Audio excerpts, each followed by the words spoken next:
Our preferred format would be digital versus streaming. Although streaming is nice sometimes because you're sitting at your desk and you can check it out that way. But a zip file with your songs, the album art, and if you can, like a lyric sheet, a typed up lyric sheet. I mean, that helps immensely, and that really kind of puts the power in our hands to say, I'm going to sit on my desk, or I'm going to dump this in my iPod, or I'm going to burn this to a CD and listen to it in the car. I mean, it's the easiest way for us because we can do the most with it, And then when we decide to run a review or profile your band, we've got the song.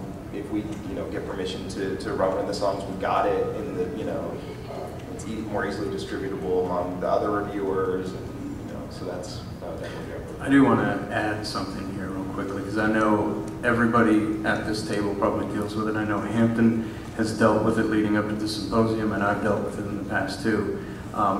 If you do not know how to write ID3 tags onto your MP3s, you need to learn. Because when you send an MP3 and the name of the file is 01 and then a bunch of characters, .mp3, that doesn't help anybody.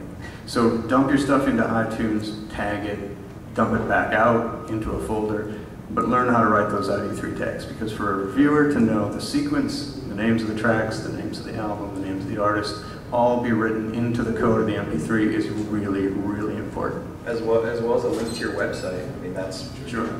Insanely powerful to be able to be listening to MP3 and just click right through to the website and have it all tied together. Leilani, do you have a preference? I mean, yeah, downloads are where it's at now. It's one less step. I mean, I'll listen to CDs. I put them in my car. That's what I have as a CD player.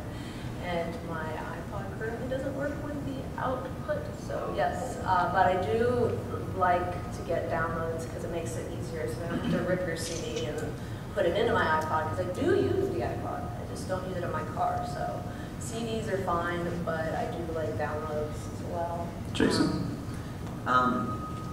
There is a kind of purity to having the tangible CD in your hand with the photographs and the lyrics and things like that. But like I said earlier, I'll pretty much take anything.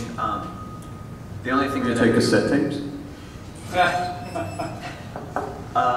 Yeah, I have the Walkman actually. I can take cassettes. I have the turntable and the Walkman. I think it's safe to say, I mean, I don't know what any of you are hearing, but I think it's probably, Warlock's in the house, what's going on? I think it's probably a safe takeaway here that depending on who you're contacting, there's probably not one answer. You probably want to reach out to whoever you're submitting your materials to and ask them how they would prefer them to be sent. It's probably a safe way to go about it. I would want to, let's move on to questions. Does anybody here have any questions for the panel? Just raise your hand. Even when you have the MP3s available on your log, does that create the problem of piracy, or do you think that could actually be hurting the musician as well, money-wise? I don't know. I don't know who wants to field that, but I can tell you a musician would have a completely different answer than these guys up here. So it's decidedly piracy. I mean, there's no doubt about it. Unless you got permission to post a track, which I don't even ask. I don't look for permission. I post 3 tracks from every album I review and deal with repercussions as they come. So yes, it's piracy. Does it help the musician? A blogger says yes. A small musician just starting around town says yes. Metallica says no. That's perspective again. Yeah. I should have thought this question. It's okay. Is there are there any more questions? I have Thank you, comment. Max. Oh, Jason, go ahead. Yeah, it's a Sweet Tron t-shirt. Thank you very much. Glad someone recognized it. Nice. Anybody have any more questions for the panel? No? Okay. Well, I have a question.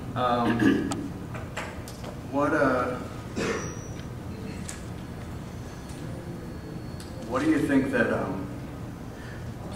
where do you see the future of music writing going? I want to pose this to anybody who wants to answer. We talked a little bit about the critic. kind of getting old and it's shifting to the blog and shifting to online content. And as you get into everybody from small businesses to artists to musicians, there's more of a encouragement to create content and get your material online. Leilani says put a post up every day, just as long as there's fresh content on your site.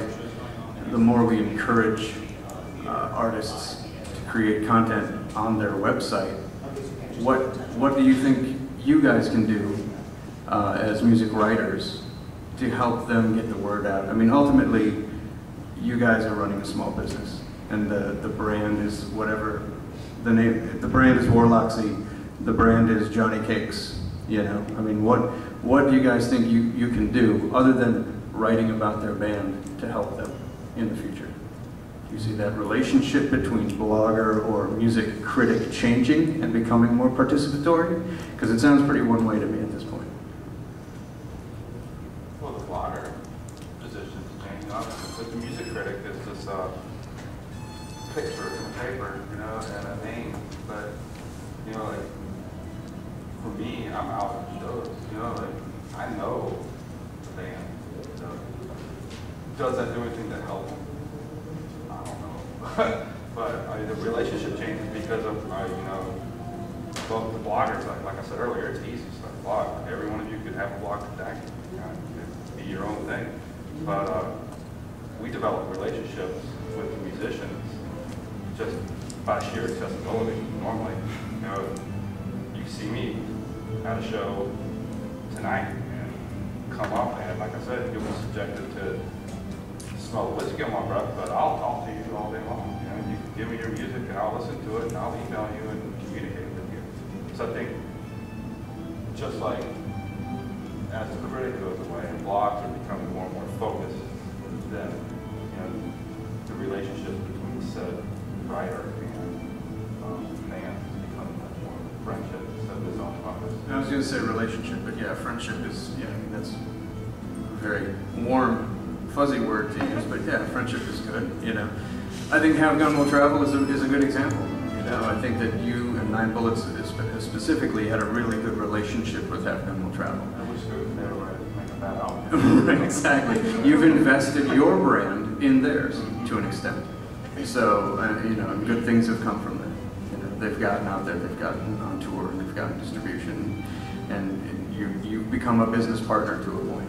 You know, and I think in developing these artists, and Julie, you work on that database every year of the, you know, the list of local bands. Every year, it's, you know, it's a new list of local bands. I mean, these are things that you do above and beyond doing a review of a CD to really get the word out about these bands. I was just thinking the same thing when you said that. I think that publications have an economic and cultural interest in sponsoring events and doing things that, you know, that promote local bands, like, you know, getting out there and putting, like TBT putting up its banner up at a local show, or, you know, having a local music showcase each year like we do. And I think more could be done. I would like to see kind of a fantasy of like a Ybor Street Festival, like a, you know, music festival, you know, like kind of like we do a summer jam, but expanded even more, you know.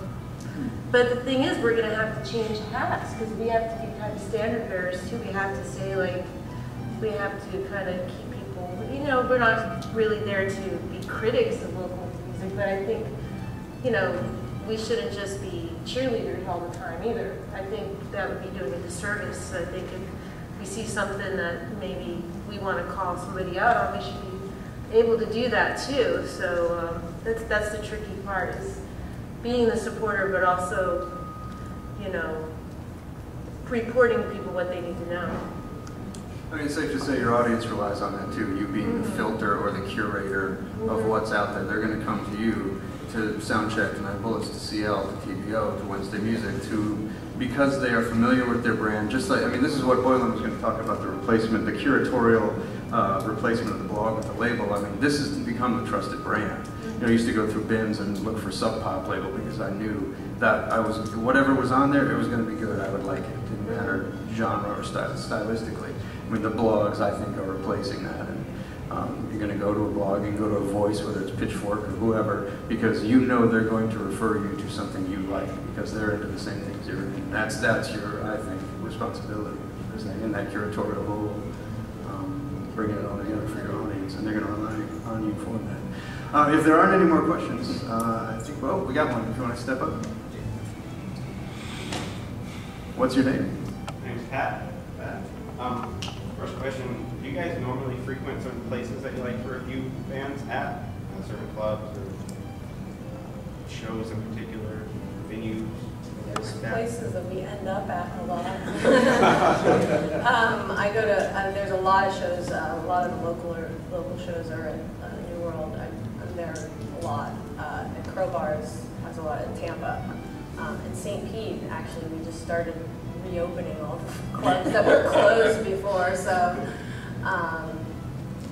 usually I'm going to a place because the band is playing there. Second question is, when you guys get music to review, does the quality matter? Are you looking for specific, like professional studio quality MP3s? Are you demos that are made at home? I mean, obviously you're not going to want to feedback late, whatever, done in 10 minutes, but does that matter? Or Look, we get a wide range of things. I don't know that the polish matters so much as, you know, don't send us something that's not finished. You know, if you record at home and that's your thing and you're putting your record out, you know, that's, you know, we're not going to hear a tape hiss and say, oh, this is, you know, this is too, you know.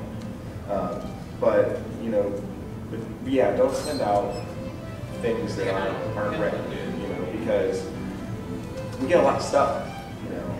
But, you know, when something comes our way and there's been work put into it, I mean, you know, especially in the local scene, I mean, that stuff doesn't really matter. I'm just saying, my band, we're all really young, so I don't have a whole bunch of money to go throw into the studio. We like to do home recording and stuff. What matters most is what ends up on tape.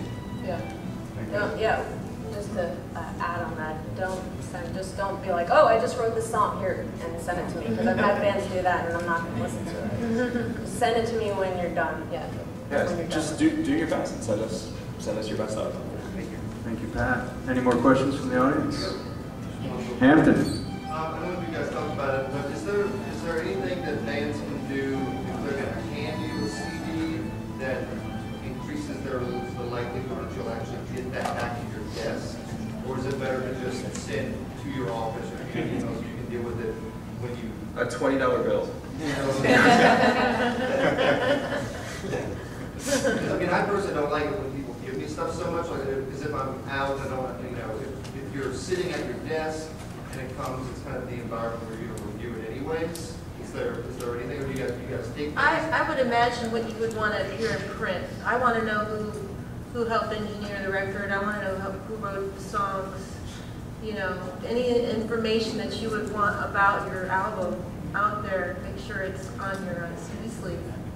This kind of touches on the relationship part that we were talking about, but you know, build that relationship. You know who you're giving your stuff to. You know, be familiar with Julie's work and what she writes, and don't look at her as just, you know, a bin to toss your CD in, you know, or a stop on your list of places that you're sending your CD. You know, and be nice. You know, be nice and just be a person, because, you know, everybody, man, I don't care who you're writing for, we're just all dudes and chicks and people, and, you know, we love music, and just you know. I don't mind if you hand me stuff when I'm out. If you do, it'll get listened to, no doubt about it, because it'll go right to the car, and I'll say, okay, And you don't even have to be nice to Bryan. yeah, really, I'm a typical internet dude. I'm real socially awkward, and won't talk to you anyway. I had a lady one time, a girl mailed me her band's music in the mail with a whole bunch of little Jim Beam bottles. And damn, if I didn't listen to it, you know? So, Kind of like they used to send sleeves of Coke to the FM radio stations and the records, yeah. like in the mail, you just stick out somehow. It'll also greatly increase your chances if it's tied to something. I mean, if your band is about to play or has just played, that really makes a difference, because we're there, you know, and it's not just some random here I also have a CD and this is it, you know. Or, if there are no more questions, are there any more questions from the audience? If there are no more questions, I believe our time is up. I want to thank Brian, Julie, Ryan, Leilani, and Jason for being a part of this, and thank you to Hampton again and the Homemade Music Symposium. Please put your hands together for yourself.